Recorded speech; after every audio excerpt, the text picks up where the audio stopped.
it's Saku. 皆さんこんにちは、さくらこです。So, I have a question for you.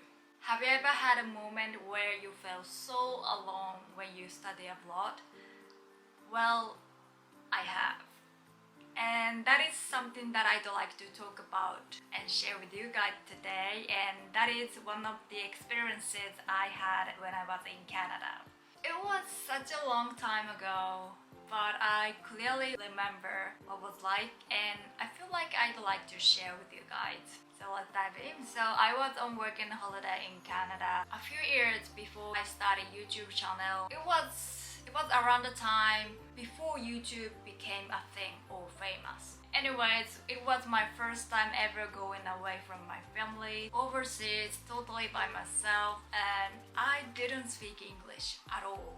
But what I only had at a time was, excitement and nervousness inside me. It felt like having a sparkly, bright future in Canada. I was like, yes, I'm gonna be able to speak English, I'm gonna talk to people in English, I'm gonna have so much fun in Canada. So I had this huge expectation on what I could do during working holiday. But of course, there is things that you have to do for living as well, right? For instance, buying a SIM card if you don't have a phone. Well, in my case, when I was there, iPhone wasn't that common to have. So majority of people still have flip phone. So I had to buy one as well for, mainly putting on my resume. And I'm sure you know that you need to open a bank account when you go work on a holiday. And for me, I did open it a week after I landed because first of all, school started just 2 days after I landed. Second of all, I had 2 afternoon class, so by the time I finished school, banks are normally about to close or still open but on the ATM.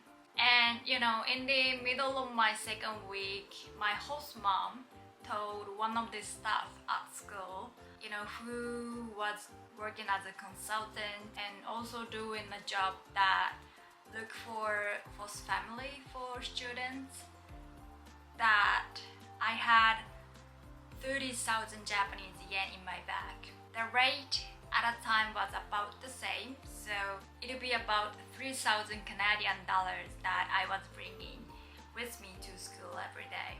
I know it's dangerous, right? And the consultant happened to be Japanese, so one day she called me to her office and asked, "Do you have a bunch of money in your bag?" And I was like, "How did you know?" Of course it wasn't in English, like, なんか大金持ってるんだって?なんで知ってるんですか?みたいな sort of something like that. And she explains blah blah blah, and what she was saying was for me to open a bank account right away. So on the next day after school, I went to a bank that was just a minute walk from school, and I got in line, waited for probably 10 minutes or so, and walked over to the teller and got asked, "What can I do for you?" I don't remember the exact words that he was saying, but in service, they don't normally start a conversation with, "What can I do for you?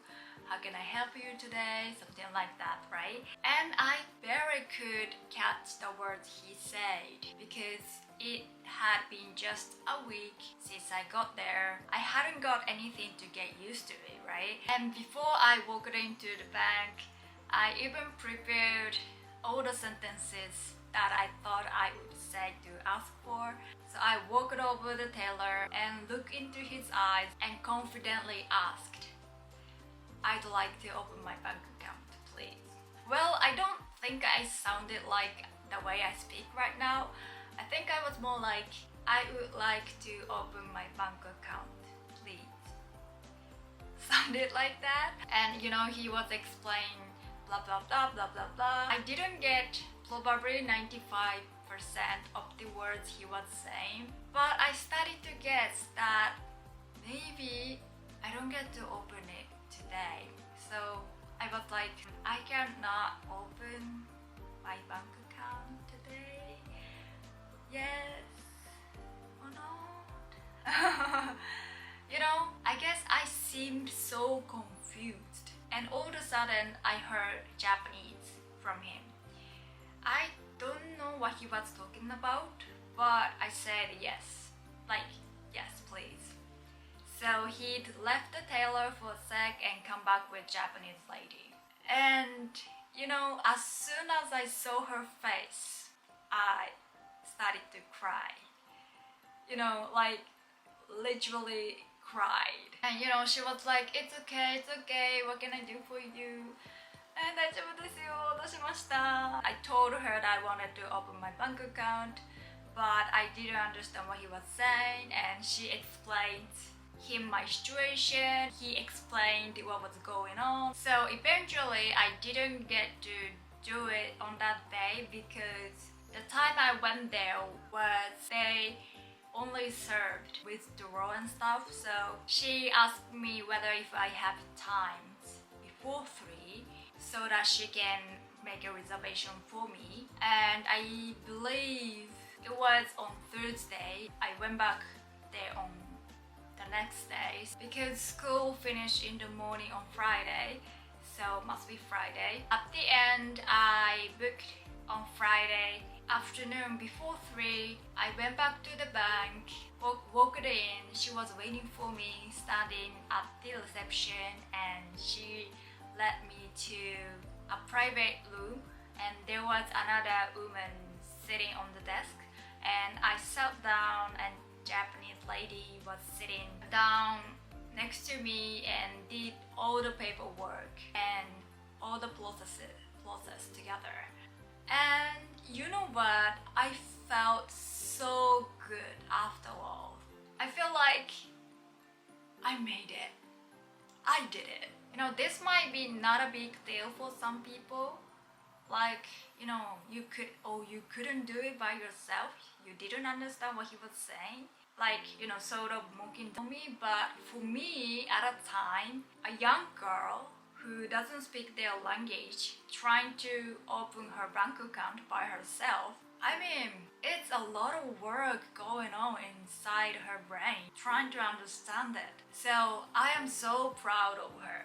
I think I had been anxious by not knowing problems that I had, and I hadn't put my feelings out since I got there. So the moment I saw her face was the moment my feelings bottled out. But I think it's great to have this kind of experience because you get to meet this moment once in your lifetime. Meaning, when you go on the second working holiday or what visa ever you were on, you know how it works. You know what to do already, right? So you wouldn't get in this same situation or trouble that you had in the past. And when you look back the past, you see where you were, and I think that makes you feel more confident on how far you've come.